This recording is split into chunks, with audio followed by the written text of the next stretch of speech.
ओम अज्ञानतिमिरान्धस्य ज्ञानाञ्जनशलाकया चक्षुरुन्मीलितं येन तस्मै श्रीगुरवे नमः।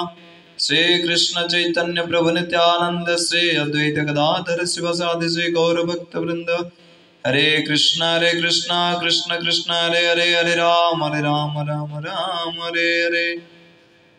ओम नमो भगवते वासुदेवाय, ओम नमो भगवते वासुदेवाय, ओम नमो भगवते वासुदेवाय। हरे कृष्ण। आज आम्भे माने श्रवण करिबा श्री परमानंद पुरी विषय। त्रिहूते परमानंद पुरीर प्रकाश, नीलाचले जार संगे कत्र विलास। चैतन्य भागवत आदि लीला यह वर्णना कर त्रिहूत देशे विप्रकूल श्री परमानंद पुरी जन्म ग्रहण करती।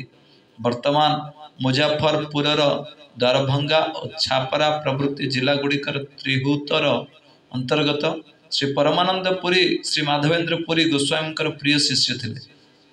श्री चैतन्य भागवतम अंत्य लीला यह कहुछि, माधव पुरी प्रिय शिष्य महाशय, श्री परमानंद पुरी प्रेम रसमय। महाप्रभु जेतेबेले दक्षिणे ऋषभ पर्वत को गमन कले, से समय सेठारे तांका संगे सर्वप्रथम श्री परमानंद पुरी मिलन होइथिला। परमानंद पुरी ऋषभ पर्वत रे चतुर्मास्य समय रहुथिले, तेणु महाप्रभु सेठाकु जाई तांका सह साक्षात करी किछि दिन कृष्ण कथा होई कालातिपात करुथिले। श्री पुरी आसिबे बोली महाप्रभु को कहले। महाप्रभु पुरी आसिबा पई आज्ञा प्रदान कले। श्री गौर गणदेश दीपिका 118 नंबर श्लोक, पुरी परमानंदो ज आसी दुद्धव पुरा, से पूर्वे श्रीकृष्ण अवतार रे उद्धव थिले, वर्तमान से श्री परमानंद पुरी होइछन्ति। भक्ति कल्पतरु प्रथम अंकुर श्री माधवेंद्र पुरी, परमानंद पुरी और केशव भारती आदि 9 जन भक्ति कल्पतरुर अति मूल स्वरूप अटंती। श्री परमानंद पुरी ऋषभ पर्वतर महाप्रभु निकट रहिबा पई पुरी आसिले। सेठारे किछि दिन रही गंगा स्नान निमित्त श्री नवद्वीप को आगमन करथिले। नवद्वीप रे परमानंद पुरी महाप्रभु गृह रे थिले। तांको श्री सचीमाता बहु जत्न करी भोजन कराइथिले।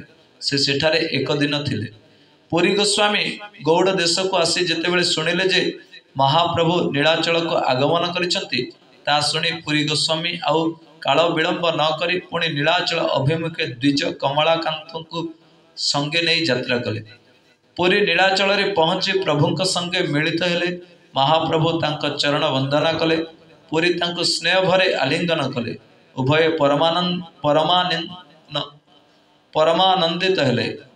प्रभु पुरी को नीलाचल रहिबा पई प्रार्थना कले। पुरी कहिले, तमा संगे रहिते वांछा करी गौड़ हईते चली आइला हूँ नीलाचल पुरी। तुम संगे रहिबा निमित्त शीघ्र गौड़ देशर आसिले। तापर से गौड़वासी भक्तगण सचीमाता को कुशल समाचार कहले। पुणी कहले, गौड़ देशर भक्त माने आपणक दर्शनार्थे शीघ्र नीलाचल को पदार्पण करछन्ते।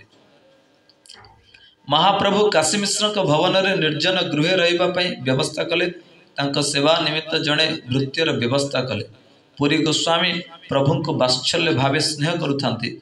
प्रभु पुरी को परम पूज्य गुरु भावे देखुथिले।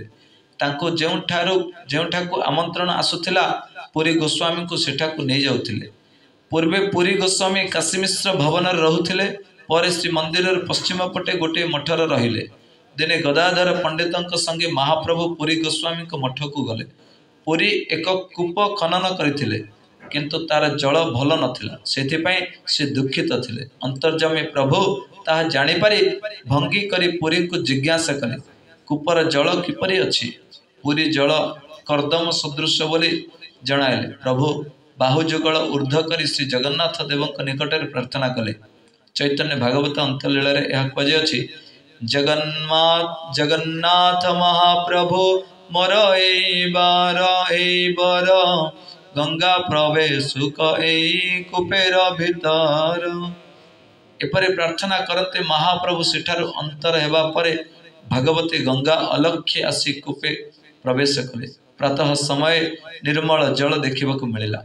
भक्तगण बुझीपारे जे प्रभु प्रार्थना रे गंगा देवी आगमन कले। कूपटी को भक्तगण नमस्कार करे प्रदक्षिण कले। यह शुणी महाप्रभु सेठाको आगमन करी कूपजल दर्शनान्ते कहले, प्रभु कहे सुनह सकल भक्तगण एकूपर जल जे करिवे स्नान पान, सत्य सत्य हईब तार गंगा स्नान फल, कृष्ण भक्ति हईब तार परम निर्मल। पुरी गोस्वामी जेपरि प्रभु प्राण थिले सेहीपरि श्री गौर सुंदरंकर प्राण पुरी गोस्वामी थिले। पुरी गोस्वामी प्रतिदिन सर्वप्रथमे महाप्रभु को दर्शन करी आसुथिले, तेबे अन्य कृत्यादि करुथिले। प्रभु मध्य सर्वक्षण पुरी गोस्वामी का तत्वावधान नेउथिले। चैतन्य भागवत अंत्य लीला रे यह वर्णना करा जाय अछि। प्रभु कहे आमी जे आछि पृथ्वीते, जानिया केवल पुरी गोसाईर प्रीते। पुरी गोसाईर आमी नाही का अन्यथा, पुरी बिचिले आमी बिकाई सर्वथा। सकृत जे देखे पुरी गोसाईर मात्र, सेई हई बेक श्री कृष्णेर प्रेम पात्र। जय श्रीमान श्री परमानंद पुरी गोस्वामी महाराज की जय। अनंत कोटि विष्णु भक्त वृंद की जय। अनंत कोटि गौर भक्त वृंद की जय। श्रीमान श्री चैतन्य महाप्रभु की जय। जनिताय गौर प्रेमानंदे। हरि हरि बोल। हरे कृष्ण।